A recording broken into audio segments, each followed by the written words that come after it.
através de Jesus Cristo, e reina lá no céu, onde estarei quando isso aqui passar. Meu Deus, o impossível, o autor da salvação, quem me convoca a trabalhar. É dele a garantia que a palavra em minha vida, em seu agir quem impedirá? Sim, eu creio na tua graça que liberta do pecado. Eu creio que tuas asas, sim, eu posso descansar. Eu creio em teu poder que transforma e capacita. Meu Deus pode agir em mim. Eu creio na tua graça que liberta do pecado. Eu creio que em tuas asas, sim, eu posso descansar. Eu creio em teu poder que transforma e capacita. Meu Deus pode agir em mim. Eu creio sim.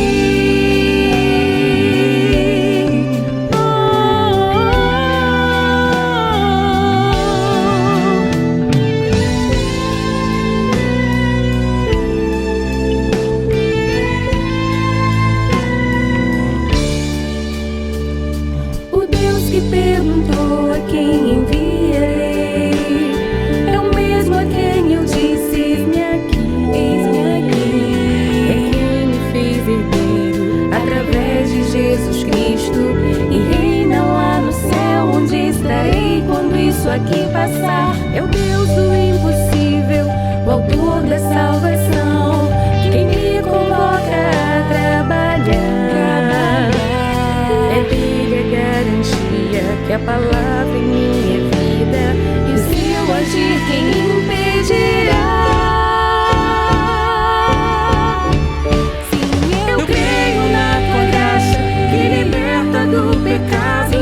Eu creio que em tuas asas, sim, eu posso descansar. Eu creio em teu poder que transforma e capacita. Meu Deus pode agir em mim. Eu creio na tua graça que liberta do pecado. Eu creio que em tuas asas, sim, eu posso descansar. Eu creio em teu poder que transforma e capacita. Meu Deus pode agir em mim. Eu creio sim.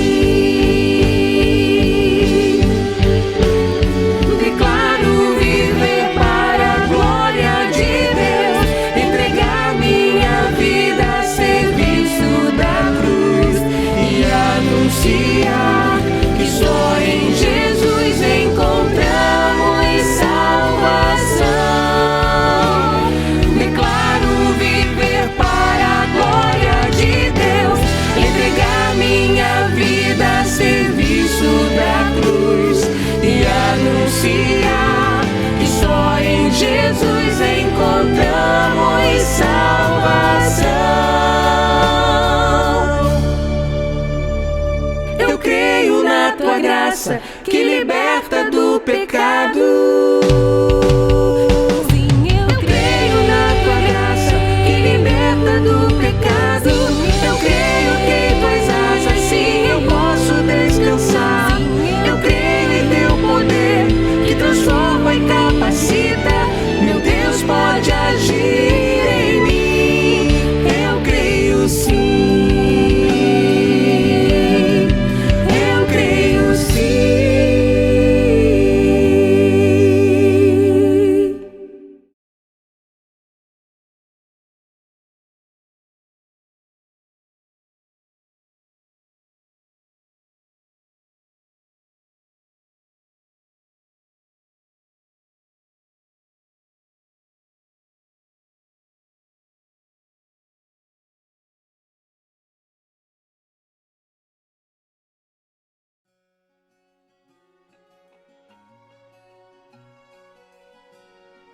Boa noite, amados irmãos, graça e paz. Venho aqui mais uma vez falar com os irmãos sobre o mês sem fome. Queridos, devido ao cenário atual, muitas famílias têm passado dificuldades. E nós, como servos de Deus, precisamos estar atentos em não só levar a palavra, mas também levar o alimento para essas famílias. Por isso, conto com a ajuda de cada um dos irmãos para que possamos bater a nossa meta do mês de junho.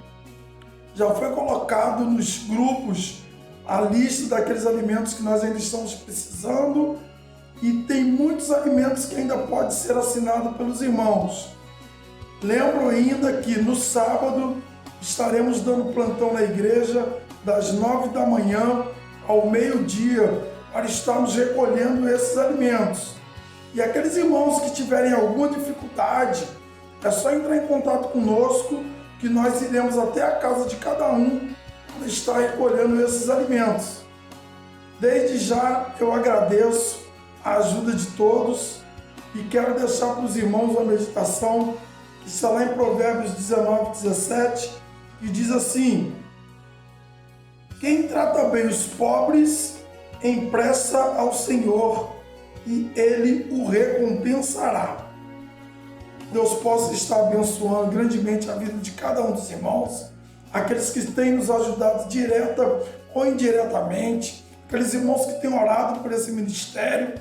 E lembrando, irmãos, que Deus possa estar te dando saúde psicológica, saúde física, saúde mental, equilíbrio, que possamos estar sempre nos apegados e achegados a Deus, que não venhamos nos dispersar e que cada dia possamos mais e mais estar fazendo o ID de Jesus. Frisando mais uma vez, aqueles que podem, fiquem em casa. Que Deus nos abençoe, em nome de Jesus.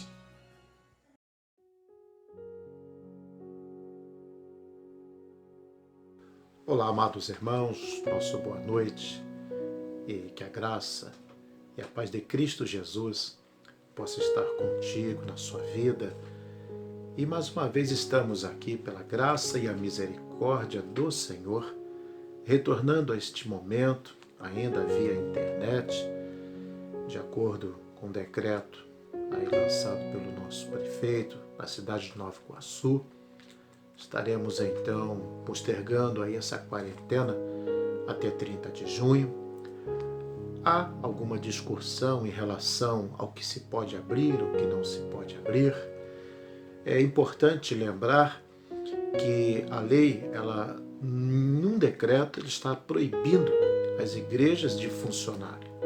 A questão é contra a aglomeração.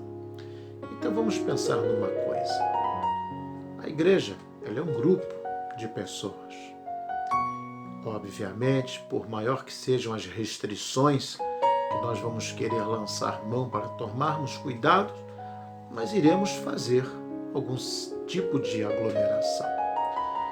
E a Covid-19, em algumas pessoas, ela é assintomática. Você não tem muitos sintomas e você pode ser um transmissor e prejudicar alguém que você até mesmo ama, e vai fazer isso de uma maneira não porque queira, mas sem querer você pode estar transmitindo isso. Para evitar, vamos aguardar um pouco mais, entendendo de que todas as coisas estão sob o controle de Deus, ok? Sendo assim, quero orar com você nesta noite. Pai amado, nós te agradecemos por este momento de bênção, e eu digo de bênção porque cremos que o Senhor tem zelado pelo teu povo, e que a tua graça, ó Deus, seja extensa, Senhor, a todo o teu povo espalhado sobre a face da terra. Mundialmente fomos atingidos, ó Deus, por algo que está escrito em tua palavra, por uma peste, e essa peste tem matado muitas pessoas. Mas permita, Senhor, que a tua igreja, embora os templos estejam fechados para evitar as aglomerações, mas a tua igreja, ela está aberta, ela está viva, porque nós aqui estamos representando o teu reino sobre a face da terra.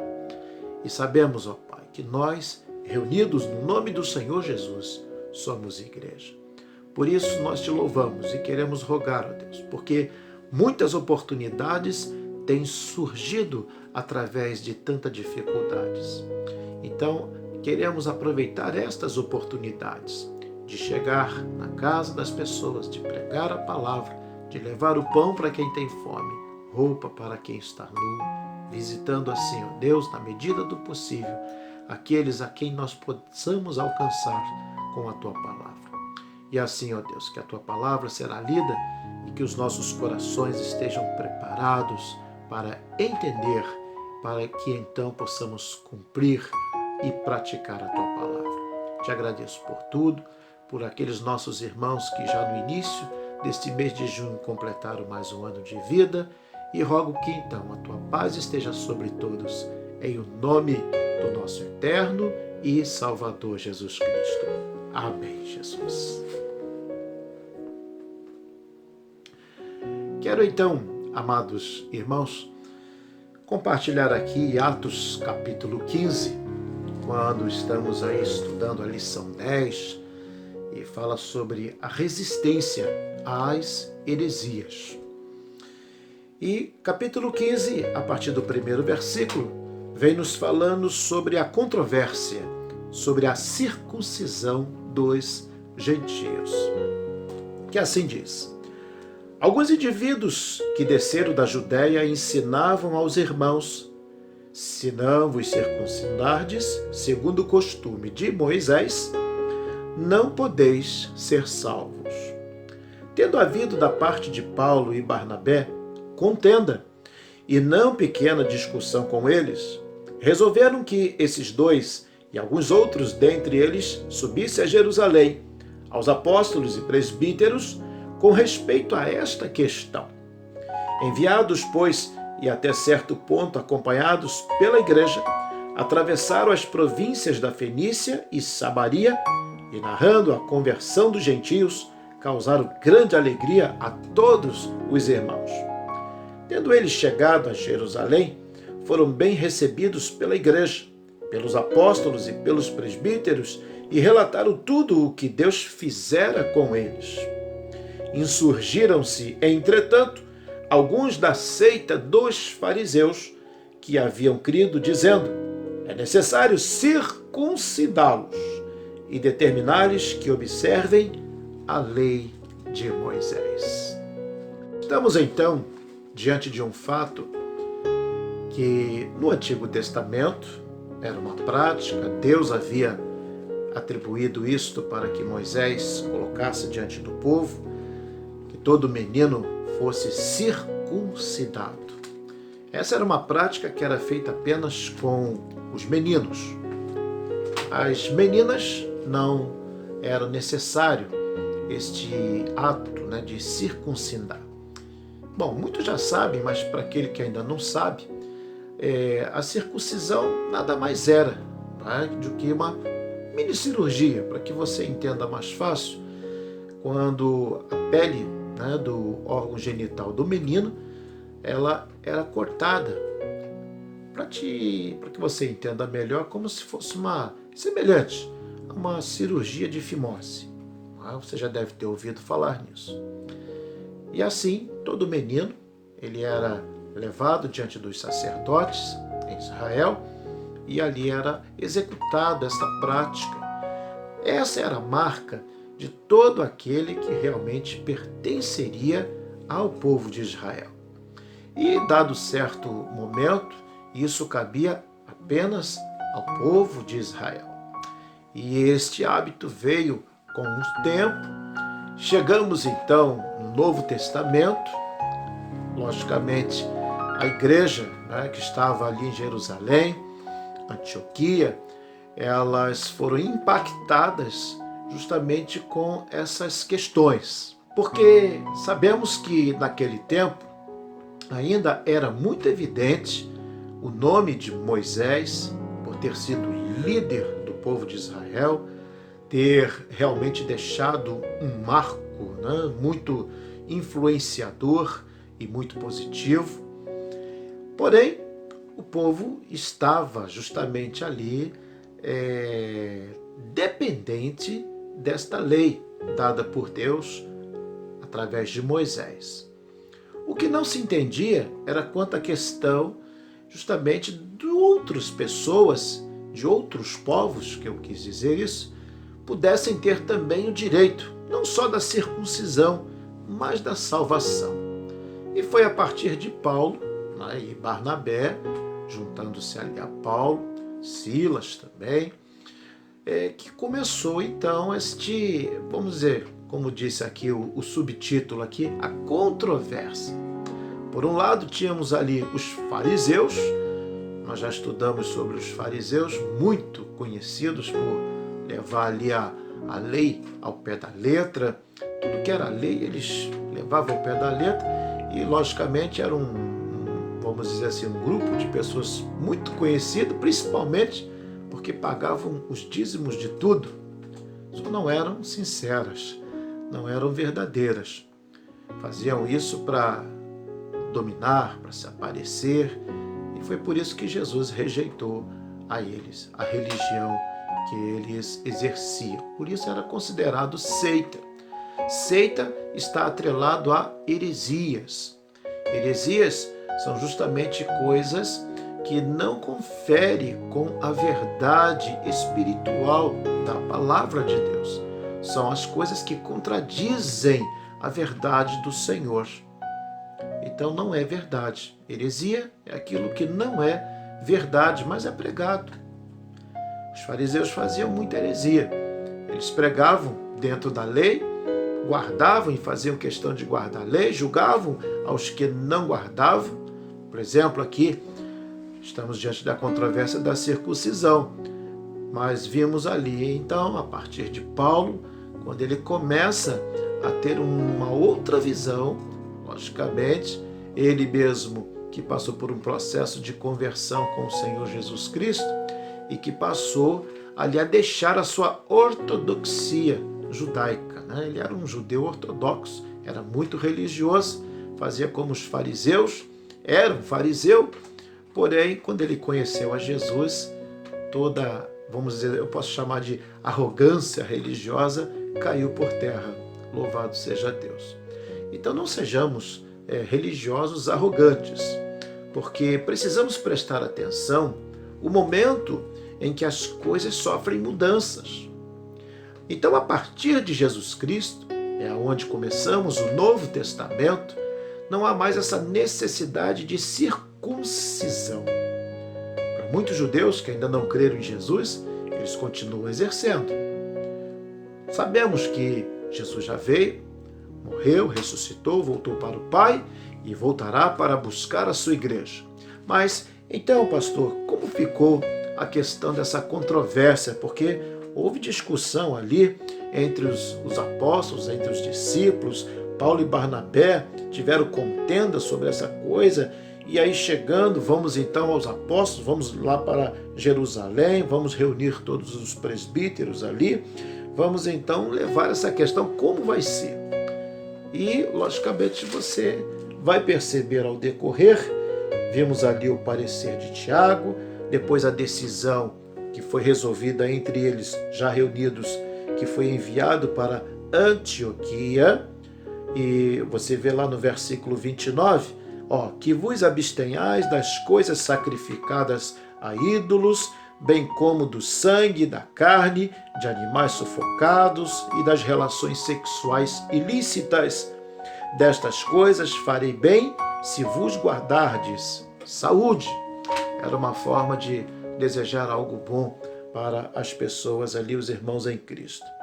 Queridos, então precisamos observar que com a chegada, com o surgimento ali do Senhor Jesus Cristo, aquela prática do Antigo Testamento de matar animais para fazer expiação do pecado, que tinha como função cobrir o pecado, aquele sangue, né, que era espargido ali no propiciatório, daí a proibição de se comer o sangue, porque o sangue era a vida de todo ser vivente, por isso o Senhor o proibia e, logicamente, tiraria de sua presença todo homem ou estrangeiro que comesse o sangue de qualquer tipo de animal, ave, enfim.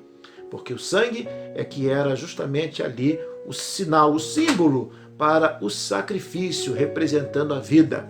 Ou seja, eu vou recompensar aqui o meu pecado com esse sacrifício vivo. Mas a partir de Jesus, esse sacrifício ele se torna algo diferente. Porque o sangue agora que foi derramado foi de Jesus. Ele derramou seu sangue na cruz. Agora não mais para cobrir os nossos pecados. Ele justamente pagou pelos nossos pecados e o preço foi o seu sangue. Daí, essa é a expiação porque ele ofereceu a si mesmo por nós. Ninguém obrigou Jesus a fazer isso, ok? E entendendo que essa expiação por meio de Cristo Jesus, ela não tem acepção das pessoas, ela foi feita para todo aquele que crer. Então, se aquele que não crer, obviamente essa expiação não vai ter efeito sobre a vida dele. Não valeu a pena, o Senhor morreu então por alguém que não acredita. Porque eu ainda fico pensando por que as pessoas não acreditam. E é muito ruim quando você não acredita na palavra do Senhor. Quando você realmente se apega aos mandamentos do Antigo Testamento e não entende que você vai viver agora a partir do Novo Testamento. Imagine se fosse ainda preciso levar o menino justamente ao seu 8º dia, apresentá-lo ali ao sacerdote, circuncidá-lo.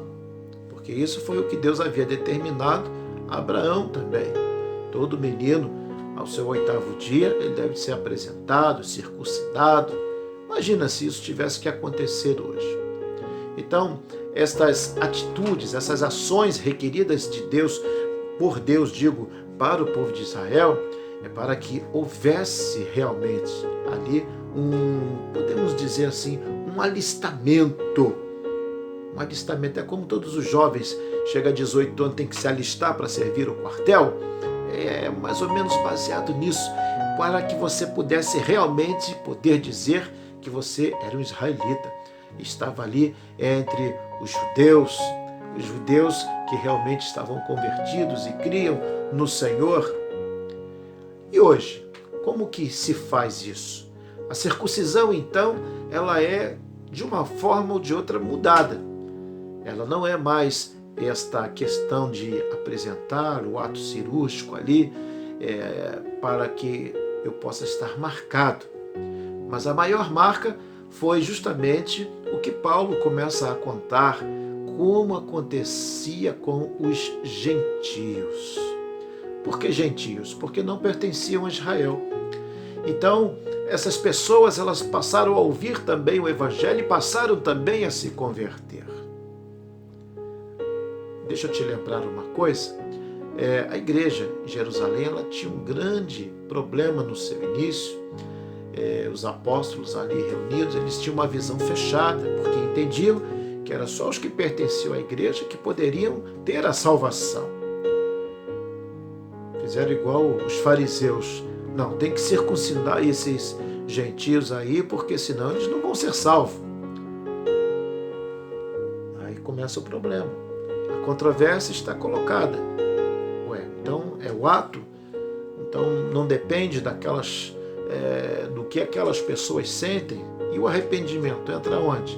Não seria essa a maior marca de circuncisão?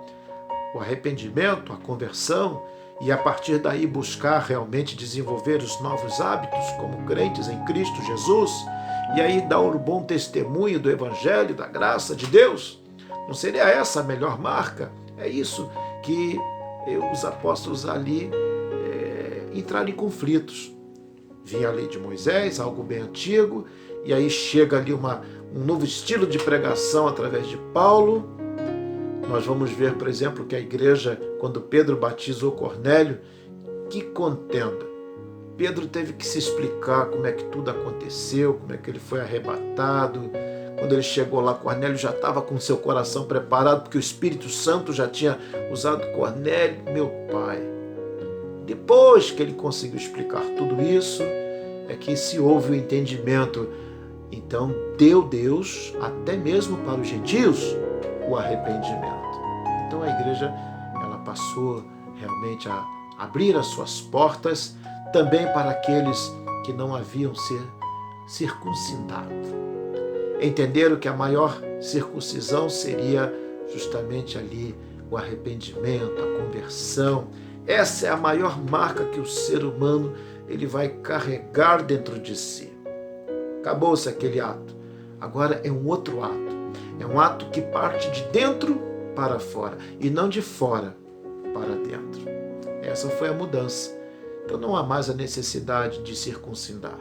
Como também não há mais a necessidade de se matar um animal, pegar o sangue para fazer a expiação do meu pecado. Eu não preciso cobrir o meu pecado. O meu pecado ele já foi coberto, ele já foi justamente apagado, porque quando eu me arrependo, sabemos que o sacrifício na cruz, realizado pelo Senhor Jesus, ele tomou sobre si isso, ele fez isso por nós e levou sobre si todas as nossas dores, enfermidades, todas as nossas fraquezas. Olha, não houve quem morresse por mim ou por você, senão o Senhor Jesus. Então, entendendo, queridos, esta questão, e vimos aí que alguns conselhos foram para a igreja de Antioquia, como a questão da sexualidade ilícita. Se essa recomendação foi para a igreja, é porque já havia, logicamente, a questão da sexualidade ilícita. Era o sexo antes do casamento, por exemplo, era o sexo entre pessoas do mesmo sexo, entre sexo sodomitas, masoquistas. Todas estas coisas eram ilícitas, como ainda são. Isso aí não mudou, isso permanece. Por isso precisamos nos guardar firmes. Você aí jovem, está namorando, você aí rapaz. O mundo hoje teve uma reviravolta tão grande que trouxe a cultura helenista, né? Os nicolaítas, os fariseus, os saduceus. Então vamos, né? Tem vontade de fazer sexo? Vamos, seja antes do casamento, não tem problema não. Só não pode acreditar nisso, porque isso tudo provoca a ira de Deus.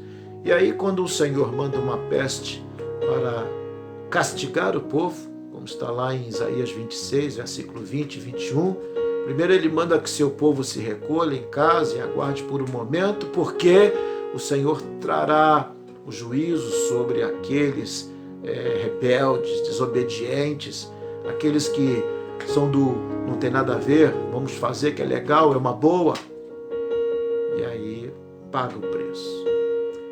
Então vamos fazer de tudo para que a gente não desagrade a Deus. Porque Neemias chega a dizer que a alegria do Senhor é a nossa força. E a tristeza dele, e a ira dele, será a nossa derrota. Então você escolhe. O que você prefere? Você prefere agradar ao Senhor? Então tá. Então comece a obedecer a palavra de Deus. Continua seguindo aí os conselhos, tá? Que inclusive foi também o parecer de Tiago, e ali a reunião entre os apóstolos, entre os presbíteros e o conselho, e a epístola que foi levada para a igreja de Antioquia, para que se houvesse santificação nas pessoas, em suas atitudes, nos seus gestos, a começar lá de dentro do seu coração. Porque os fariseus eram o contrário. Eles se amostravam alguma coisa por fora, tentando dizer que eram religiosos e fiéis, mas por dentro não tinham nada. Por isso que o Senhor Jesus chamou eles de sepulcros caiados. Só porque os discípulos de Jesus não seguiam a mesma recomendação da lavagem das mãos, da purificação antes da refeição, e sentaram à mesa sem lavar as mãos, pronto, foi o suficiente para levantar lá um fariseu. Olha, pois, né? Por que seus discípulos não lavam as mãos? E aí Jesus entrou quente, porque conhecia o coração deles, que era enganoso e falso, e olha, vós sois como sepulcros caiados, né? Pode estar bonitinho, pintadinho por fora, mas por dentro é podre, é vazio. Então, isso aí não precisa pertencer à sua vida, como também à minha. Vamos nos manter longe e resistente às heresias, tá? Sem essa de que, isso aqui é legal, é uma boa, tem nada a ver. Isso é frase herética, cuidado com isso. Deus pode te cobrar isso a qualquer momento. E se Deus te cobrar, amigo, não me chame para te ajudar, porque uma que Deus não vai deixar eu te ajudar. E a outra, que se eu for herético também, não adianta você querer me ajudar, porque a hora que Deus lança o castigo, não tem essa. Então vamos andar em obediência, porque com Deus não se brinca e nós precisamos realmente estar em bom estado físico, mental, emocional, para que nós possamos dar um bom testemunho. Porque quem anda no pecado, irmãos, não tem equilíbrio mental, físico. Ele até finge que está bem, mas a qualquer momento ele cai. As coisas vão se voltando contra ele. E não tem jeito. Então vamos andar na verdade, que é melhor. O Senhor está buscando verdadeiros adoradores. Então importa que aqueles que o adorem em espírito e em verdade. Me lembro de um cântico que a gente louvava, muito tempo eu não ouço, né? Em espírito, em verdade, te adoramos, te adoramos. Ele é lindo, eu gosto também desse cântico, foi inspirado na palavra. Então vamos fazer realmente valer e vamos rejeitar as heresias, porque heresias são justamente fatos, não posso chamar de fatos, mas são acontecimentos não verdadeiros, que não são inspirados na palavra do Senhor. São coisas que contradizem a verdade de Cristo. A circuncisão não passou a ser heresia. A questão herética estava em quê? Em querer dizer que a circuncisão era que salvava, enquanto que na verdade não é isso. Se eu afirmar isso, eu estou sendo realmente alguém cheio de heresias. Porque hoje, se eu disser que a graça de Cristo Jesus é esta que nos salva, por meio dele, e para que isso aconteça eu preciso crer, aí sim, eu estou dizendo a verdade, não estou falando heresia. Agora dizer que eu tenho que me circuncidar para ser salvo, isso realmente é uma heresia, tá?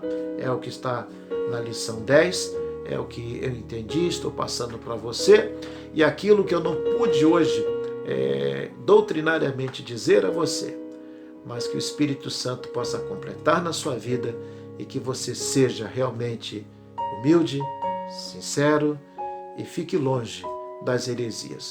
Não acreditem nelas e muito menos, não passe isso para frente, ok? Então, para ser crente, eu preciso fazer isso. Para você ser servo de Deus, você precisa crer no Senhor Jesus Cristo.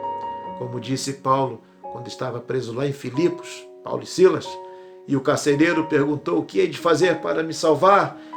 Crê no Senhor Jesus, e serás salvo tu e a tua casa. Essa é a mensagem que pregamos e que nós precisamos crer. Que Deus te abençoe. Vou orar. Muito obrigado, Senhor, por mais esta noite que o Senhor está nos dando, e que a graça do Senhor e que a redenção, Pai, possa se valer na vida, principalmente daqueles que ainda não abriram seus corações. Mas como igreja, que nunca venhamos a desistir, Senhor, de pregar o Teu Evangelho. Pois eu oro agradecido por tudo, em o nome do nosso eterno e Salvador Jesus Cristo. Amém. Queridos, que Deus te abençoe e até o nosso próximo encontro, se Deus permitir. Não deixe de participar domingo de manhã da Escola Bíblica Dominical. E vamos continuar aí, orando aí por missões. Hoje foi o dia 3 para a oração pelos nossos missionários, que foi ontem, pela saúde deles. E vamos continuar, irmãos, porque serão 30 dias de oração. Não deixe de pregar missões. Isto não é heresia. Isto é verdade, está pautado na palavra de Deus. Então não deixe de pregar missões. Missões é justamente pregar o Evangelho e levá-lo a toda criatura. Deus te abençoe, em nome do Senhor Jesus, e até o próximo encontro.